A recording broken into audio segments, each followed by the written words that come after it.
Basic जैसे सफ़ेद पानी की बीमारी होना या कोई इन्फेक्शन होना, पेशाब का सरकार की योजनाएँ। इन्फेक्शन होना। आपके विवेक से ऐसी कोई और भी योजनाएँ हो सकती हैं जिससे कि महिलाओं का या गरीब तबके की महिलाओं का मैं कहूँ तो अच्छा भला हो मेन सकता है? रीज़न है अपने घर में जो टॉयलेट्स हैं बेसिकली उनकी क्लीनशिप मेंटेन नहीं रख पाते, तो प्रेगनेंसी में थोड़ा उनको 1, 2, 3 घंटे रेस्ट मिलना चाहिए। तो वो ठीक करनी से चाहिए अपना क्योंकि पूरे देश भर में देश के प्रधानमंत्री नरेंद्र मोदी के पहल पर इस प्रकार के कार्यक्रमों का आयोजन किया जा रहा है, जो है पैरामेडिकल कॉलेज चला रहे हैं और पूरे देश भर में ये मुहिम चल रही है।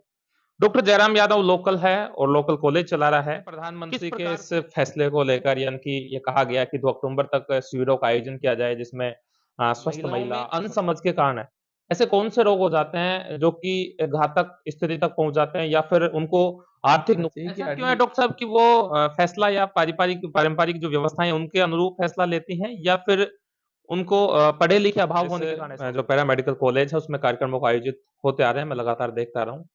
अब डॉक्टर जयराम यादव महिलाओं को मजबूत करने के लिए और कैसे ऐसे नमस्कार, आप देख रहे हैं पाउटा एक्सप्रेस। इस वक़्त मैं मौजूद हूँ पाउटा के एसजीएन हॉस्पिटल में। बता दें आज जो है यहाँ एसजीएन एक जो मेडिकल कॉलेज है, एसजीएन मेडिकल कॉलेज से आज एक कार्यशाला का आयोजन किया गया, जिसमें स्वस्थ महिला सशक्त अभियान को लेकर एक रैली का आयोजन किया गया और उस रैली को लेकर हमारे साथ डॉक्टर साहब जयराम यादव जी हैं। इनके सानिध्य में ये कार्यक्रम का आयोजन किया गया। चूँकि ये गायनिक डिपार्टमेंट से आते हैं, गायनिक डिपार्टमेंट से संबंध रखते हैं, तो इनसे लगा कि बातचीत करनी चाहिए क्योंकि पूरे देश भर में देश के प्रधानमंत्री नरेंद्र मोदी के पहल पर इस प्रकार के कार्यक्रमों का आयोजन किया जा रहा है। यहाँ चूँकि पाउटा जो क्षेत्र है एक व्यापारिक कस्बा है और यहाँ मेडिकल कॉलेज चल रहा है, तो मेडिकल कॉलेज के दौरान यहाँ बच्चों को ये शिक्षाएँ देते हैं और ऐसे कार्यक्रम आयोजित भी होते आ रहे हैं। जैसे मैंने जानकारी ली तो उन्होंने बताया कि आगे भी ये कार्यक्रम जो हैं आयोजित होते रहेंगे। अभी फिलहाल के लिए आज के कार्यक्रम को लेकर मैं चर्चा करूँगा। डॉक्टर साहब बहुत-बहुत धन्यवाद हमारे चैनल पे। नमस्कार, मैं डॉक्टर जयराम यादव। जैसा पत्रकार महोदय ने बताया, हमारे यहाँ हमने स्वस्थ नारी सशक्त परिवार अभियान के तहत हम यहाँ वेरियस प्रोग्राम कर रहे हैं, जिनको हमने 17 सितंबर से 2 अक्टूबर तक ये रहेंगे। जैसा सर्वविदित है कि अपने भारत देश में माननीय प्रधानमंत्री जी के आह्वान पे ये पूरे देश में स्वस्थ नारी सशक्त परिवार अभियान लागू है। इसके तहत जो मिशन है या एम है, ये महिलाओं का सशक्तिकरण किस तरीके से किया जाए। मैं यहाँ पैरामेडिकल कॉलेज हम चला रहे हैं, जिसके तहत हमारे इसमें जो बच्चे हैं, वो एज ए स्वास्थ्य मार्गदर्शक के रूप में कार्य कर रहे हैं। तो हमारा जो अभियान है कि यहाँ की आम जनता को महिलाओं के स्वास्थ्य के बारे में जानकारी देना, उनको उनके पोषण के बारे में जानकारी देना, उनके पर्सनल हाइजीन्स के बारे में जानकारी देना, उनका अपना शारीरिक विकास, मानसिक विकास और भावनात्मक विकास किस तरीके से हो, उनके बारे में हम जानकारी दे रहे हैं। और साथ-साथ में मैं जैसे गायनिकोलॉजिस्ट हूँ, तो गर्भवती महिलाओं की जाँचें करना, उनमें जो मोस्ट कॉमन जैसे खून की कमी पाई जाती है या और कोई तरीके की बीमारी पाई जाती है, जैसे बीपी की बीमारी पाई जाती है, शुगर की बीमारी पाई जाती है, किसी को लीवर की बीमारी पाई जाती है, तो उनको हाई रिस्क प्रेगनेंसी को आइडेंटिफ़ाई करना और उस तरीके से उनका ट्रीटमेंट करें, तो उससे हेल्दी मदर हो, हेल्दी बच्चा हो। तो जब हेल्दी मदर और हेल्दी बच्चा होगा, तो हमारे देश का अच्छे से विकास होगा। क्योंकि जैसे एज ए गायनिकोलॉजिस्ट कोई हेल्दी बच्चा और हेल्दी मदर है, तो गवर्नमेंट को भी इकोनॉमिक बर्डन कम होगा। बच्चा यदि टाइम पे अच्छे स्वस्थ जन्म लेगा, तो उसको नियोनेटल जो अर्ली एज की बीमारियां हैं वो कम होंगी। इसी तरीके से जो जवान बच्चियां हैं, एडोलेसेंट बच्चियां हैं, उनमें हीमोग्लोबिन की कमियां पाई जाती हैं हमारे एरिया में, तो उसके लिए उनको आयरन सप्लीमेंट्स वगैरह दिए जाएं, तो वो उनका शारीरिक विकास ठीक से होगा। इसी के साथ जैसे उनको यदि एजुकेट किया जाए खुद की पर्सनल हाइजीन के बारे में, करियर के बारे में या और सामाजिक इश्यूज के बारे में, तो डेफिनेटली उनका सर्वांगीण विकास हो सकता है और उसी पे हम काम कर रहे हैं। इसके एवज में हम जो इस 2 सप्ताह चलने वाला प्रोग्राम है, इसमें वेरियस कार्यक्रम हमारे आयोजित हो रहे हैं और आगे भी होते रहेंगे। जैसे हम गर्ल्स कॉलेज में या गर्ल्स स्कूल में जाके बच्चियों का जाँचें करते हैं, जो बेसिक जैसे शुगर की जाँच कर ली, ब्लड ग्रुप की जाँच कर ली, हीमोग्लोबिन की जाँच कर ली और यदि किसी को कमियाँ कोई पाएगी तो उनको उससे संबंधित दवाइयाँ वितरित करते हैं। और यदि किसी भी समाज में नारी सशक्त है, नारी ठीक है, तो वो समाज आगे बढ़ेगा। ऐसा हम पुराने ज़माने से हम सीखते आ रहे हैं। क्योंकि डॉक्टर साहब आप जो है पैरामेडिकल कॉलेज चला रहे हैं और पूरे देश भर में ये मुहिम चल रही है। डॉक्टर जयराम यादव लोकल है और लोकल कॉलेज चला रहा है। किस प्रकार से क्षेत्र की महिलाओं को सशक्त बनाने का काम करेंगे? उनको जो आपके पास विद्यार्थी जो अध्ययन कर रहे हैं, उनको किस प्रकार से तैयार करेंगे कि महिला सशक्त हो सके, स्वस्थ हो सके? ये बिल्कुल आपने जितेंद्र जी सही कहा और मैं महिला सशक्तिकरण का तो इसी से एग्जाम्पल ले सकते हैं कि हमारे यहाँ 150 सीटें हैं जिसमें डीएमएलटी, डीओटी और डीआरटी 3 टेक्नीशियन की पैरामेडिकल स्टाफ की ट्रेनिंग होती है। उसमें लगभग 60% गर्ल्स हैं। तो महिला सशक्तिकरण तो आज आगे बढ़ रहा है हमारे इस इलाके में कि एक स्किल डेवलपमेंट या पैरामेडिक्स में 60% गर्ल्स पढ़ाई कर रही हैं और वो डेडिकेटली पढ़ाई कर रही है। तो यदि हमारे यहाँ लगभग 80 बच्चियाँ इसके लिए पढ़ाई कर रही हैं तो डेफिनेटली वो 80 परिवार को रिप्रेजेंट करती हैं। और यदि एक बच्ची ने यहाँ से कुछ ग्रहण करके या अपने बारे में या कुछ डेवलपमेंट लेके एक बच्ची ने 5-7 परिवारों को भी एजुकेट किया, तो अप्रोक्सीमेट मेरा मानना है कि ये 1000 के समथिंग हम परिवार को एजुकेट कर सकते हैं। और ये धीरे-धीरे मुहिम यदि सभी मिलके करें, तो और भी अच्छा विकास हो सकता है हमारे इस एरिया का। अभी डॉक्टर साहब पूरे देश भर में पहल चल रही है और आप भी अनेकों कार्यक्रमों का आयोजन लगातार कर रहे हैं और आगामी भी आप कह रहे हैं कि 2 अक्टूबर तक कार्यक्रमों के आयोजन होंगे। क्या-क्या विशेष आपके कार्यक्रम होने वाले हैं जिससे कि पूर्ण रूप से महिलाओं को बढ़ावा मिल सके? अक्सर मैं कहूँ तो अतिशयोक्ति नहीं होगी, पहले समाज में काफ़ी कुछ विडंबनाएँ थी, आज समानता का अधिकार भी है और कहीं न कहीं महिलाएँ आगे भी हैं। मेडिकल लाइन में होने के नाते आप किस प्रकार से जुड़े? देखो मेडिकल लाइन में यदि अपन महिलाओं की भागीदारी बात करें तो एज ए गायनिकोलॉजिस्ट पूरे भारत देश में लगभग 90% गायनिकोलॉजिस्ट महिलाएं हैं जो कि 48 से 50% पॉपुलेशन को कैटर करती हैं। तो एक अपने आप में महिला सशक्तिकरण का ये उदाहरण है। दूसरा, पैरामेडिक्स या नर्सिंग स्टाफ में देखा जाए तो मैक्सिमम जो टेक केयर कर रही हैं आज की डेट में महिलाएं हैं।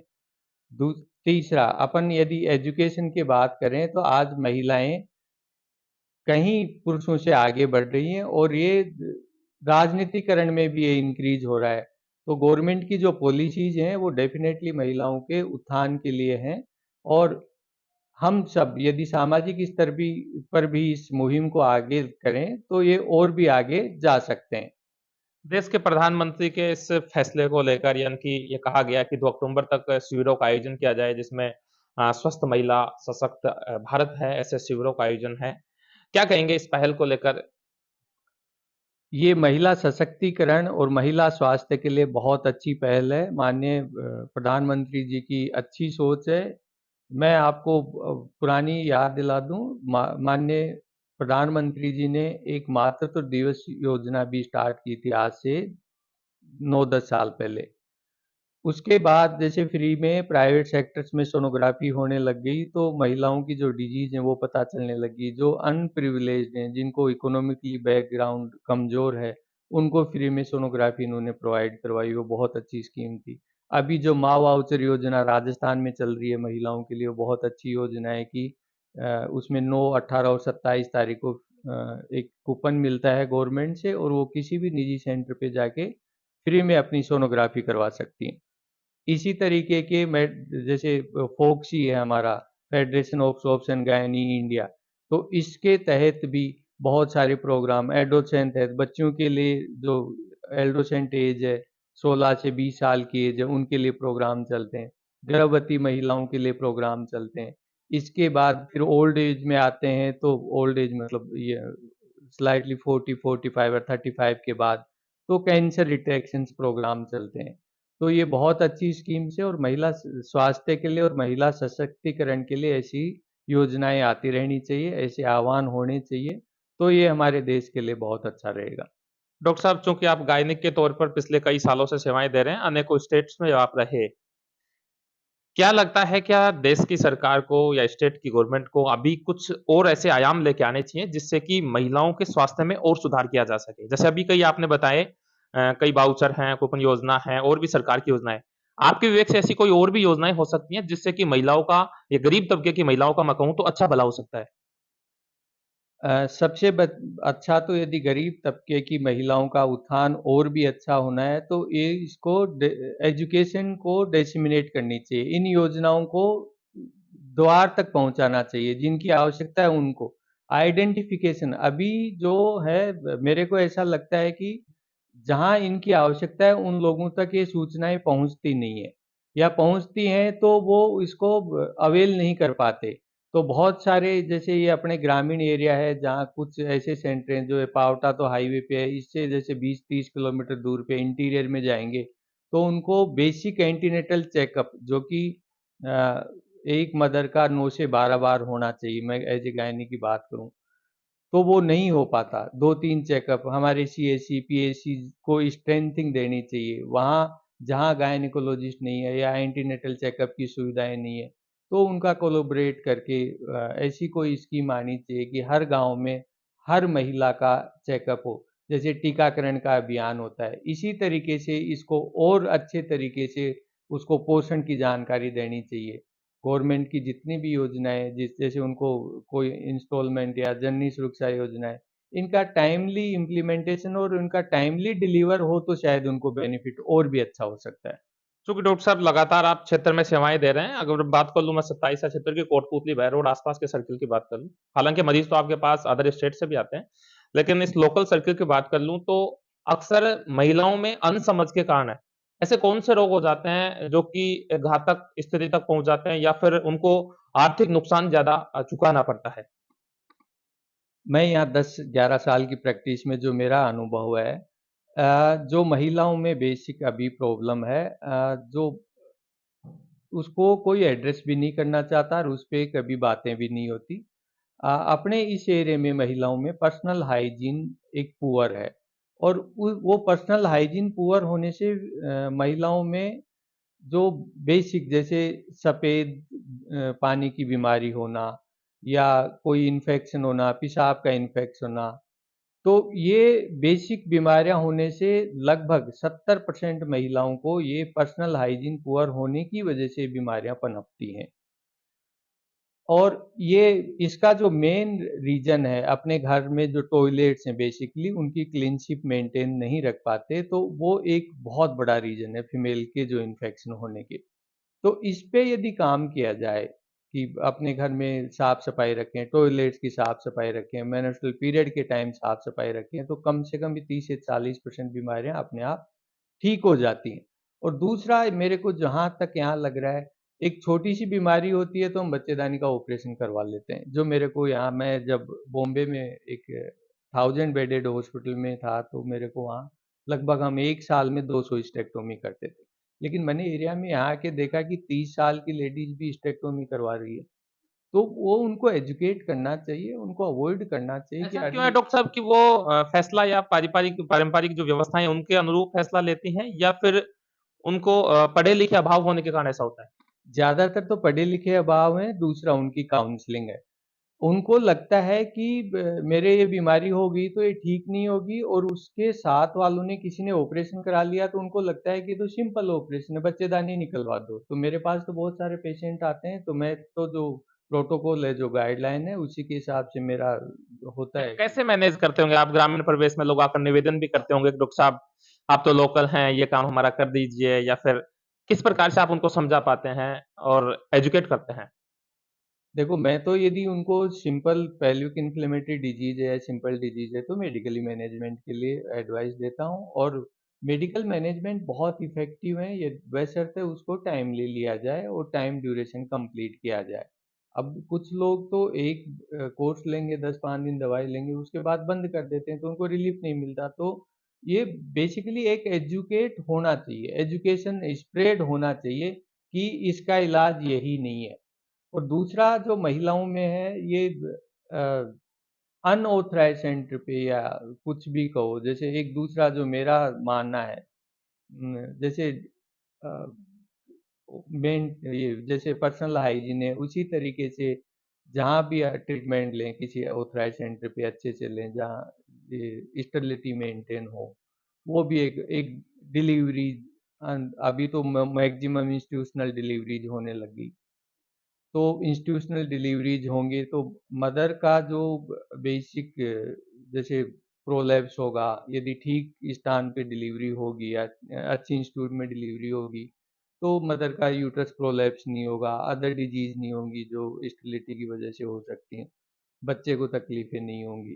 तो ये छोटे छोटी चीज़ें हैं।